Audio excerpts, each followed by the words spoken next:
All right, well, hey, welcome to Two Dogs Games video log. Today we're going to be looking at the prototype of Destiny's Sword. This is a prototype that we've been working on for about a month or so. We've been taking it around a bunch of shows. We went to Toronto Comic-Con and then GDC this March, and we're going to PAX East in Boston and then Calgary Comic-Con after that this month coming up. So it's going to be pretty exciting. We're going to sort of look through and see a bit about what the game's vision is. It's just a prototype battle, so all the graphics and everything are placeholder, but it'll give us a good feel for what's going on. Let's take a look, shall we? So Destiny's Sword, at its heart, it's a squad-based strategy combat game.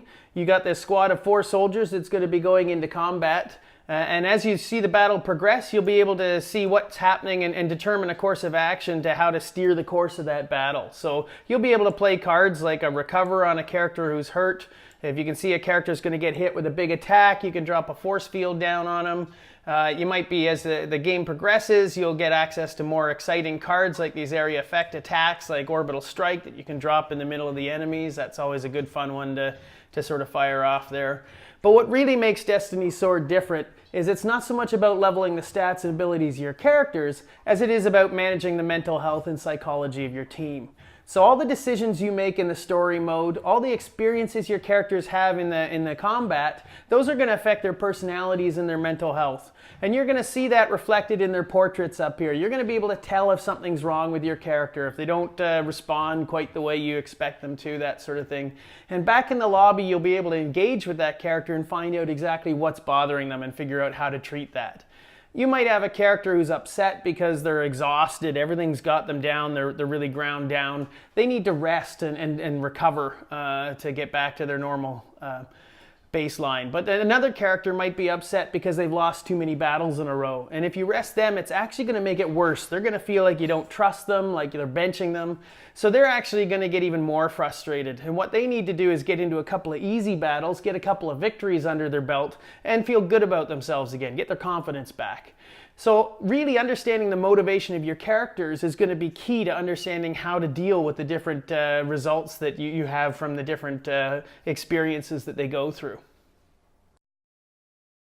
So let's take a look at what it might be like to interact with one of your characters back in the lobby. This is Sahil, one of your teammates, and he's upset about the living conditions that he's witnessing as he's guarding these people. He wants to do something about it, wants to help them. So you have a choice of different responses here.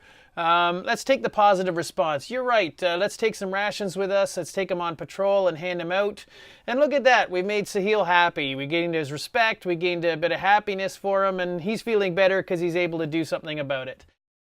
The characters aren't the only thing that's changing throughout the course of the game. The environment itself is fully dynamic, and that's going to affect the course of battle as well. So we can see here that we're going to have a full array of weather effects. So here the snow's coming, that's actually going to start to build up, and that'll affect the gameplay. Guys would have a lowered movement rate.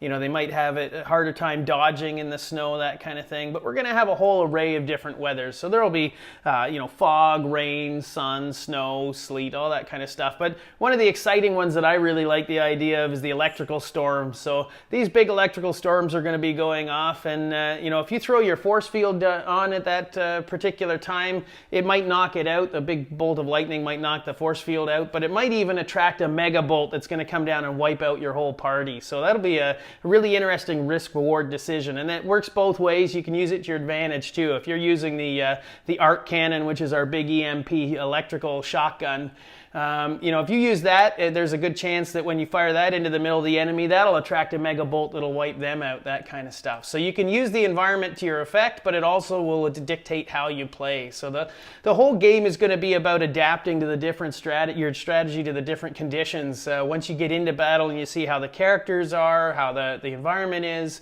all those sort of factors are things you'll have to take into play, as well as all your stats and abilities that you've been leveling up and the cards that you've been creating. So, we've seen a range of the different things that we're going to look at in Destiny's Sword, and I hope this gives you a feel for where we're going with it. Keep following us on Facebook and keep following the video logs, because it's going to be really exciting to watch it come together. All right, we'll see you next time.